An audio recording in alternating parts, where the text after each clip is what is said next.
Authors' names and original post links are provided in the description.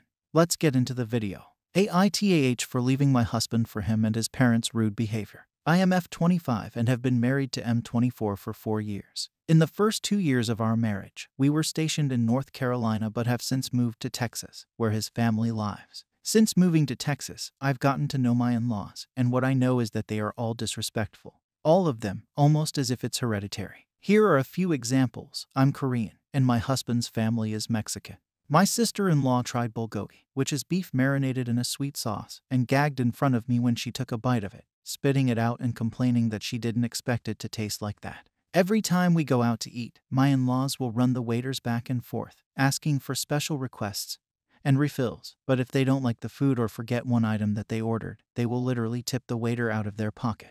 I'm talking $5 on a $120 bill, even if their service was amazing. If we go into a store or go to the gym and it's about to close, they will be the last people to leave. And not last, as in, they close at 9 p.m. and they're leaving at 9 p.m. last time. They closed at 9 p.m. and were barely walking out the door at 9:15.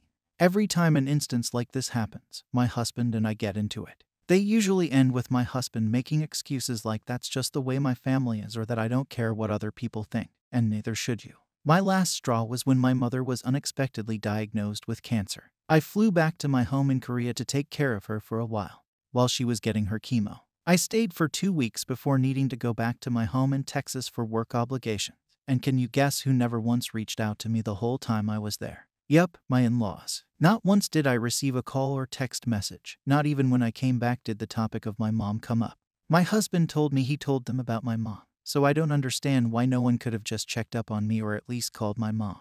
The next time we saw my in-laws was the next day I came back from Korea. They were over for dinner. I waited to see what they were going to talk about, and as they continued discussing what cows they wanted to buy, I left the room and didn't come out for the rest of the night.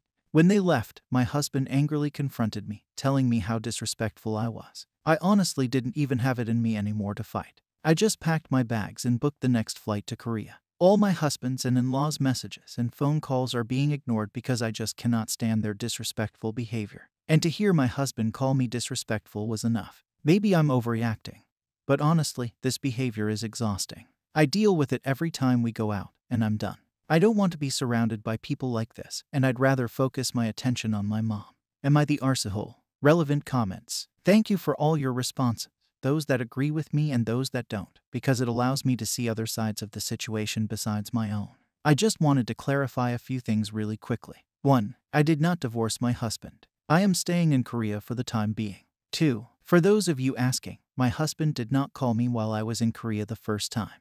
Any conversations we had were initiated by me. He did not reach out to me, nor did my in-laws. Update. To clear things up a little, this situation happened over a month ago, and I have been in Korea ever since. My husband and I did not get divorced, but we had talked things out and decided I needed space to take care of my mom first, and whatever problems we had could be discussed at a later time. As for my in-laws, I haven't spoken to them since. I really wanted to work things out after reading a few of the comments saying my in-laws' behavior is not the fault of my husband.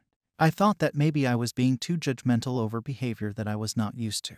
Maybe they're not all bad, but they just have a few faults. As for my mom, she hasn't been doing so well. She's been losing a lot of weight because she says that everything she eats tastes like metal, and she's been in constant pain.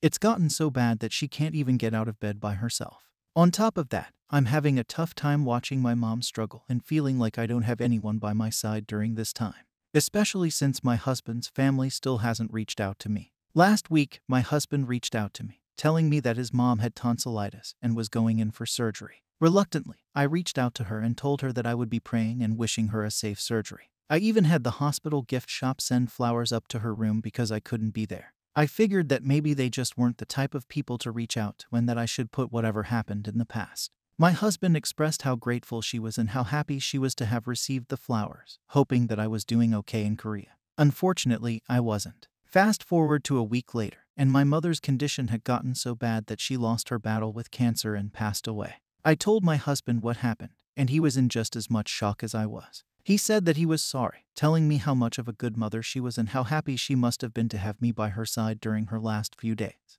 We were preparing to get the funeral done in the next few days, so I asked my husband what day he could be here. He was hesitant on the phone, saying that he felt bad for my mother and all, but he also had his mother to worry about. He needed to be there for her, just like I was there for mine. I was in complete shock and just hung up the phone. He is missing my mother's funeral to take care of his mother, who had tonsillitis surgery a week ago. Unbelievable. Any chances I ever thought of giving him were completely out the window. It was insane to believe that he felt like his mom recovering from a very minor surgery was more important than the passing of my mom and his mother-in-law. I'm not saying that tonsillectomy isn't important, but I'm sure she'll recover just fine, as it's a very common surgery and the downtime is 1 to 2 weeks. And it's already been a week. As of now, I have hired a lawyer to discuss divorce and am going to therapy. I plan on going back to the US to end things with my husband, quit my job, and take my stuff back with me after my mom's funeral. As for his family, I haven't heard from them. Shocking, right? Whatever, I'm just glad I get to be done with him and his family and that I'll be able to focus on myself and my mental health. Relevant comments. Throwawayma1009. What? I mean, I'm sorry for your loss, but having your tonsils out as an older person is pretty dangerous, and people do pass away. I get the fact that you are annoyed at his parents, but it seems like you want to be mad, like you are looking for reasons to leave your husband. Are you interested in another person? Unless his parents live with you, there is a way to just stay away from them. OP, yes, I understand that now that it is not minor, she is fine and already back to her job. I should have mentioned that. Thank you for watching the video. If you enjoy listening to these kinds of stories, we've got more in store for you. Simply subscribe to our channel, hit the like button, and share it with your friends.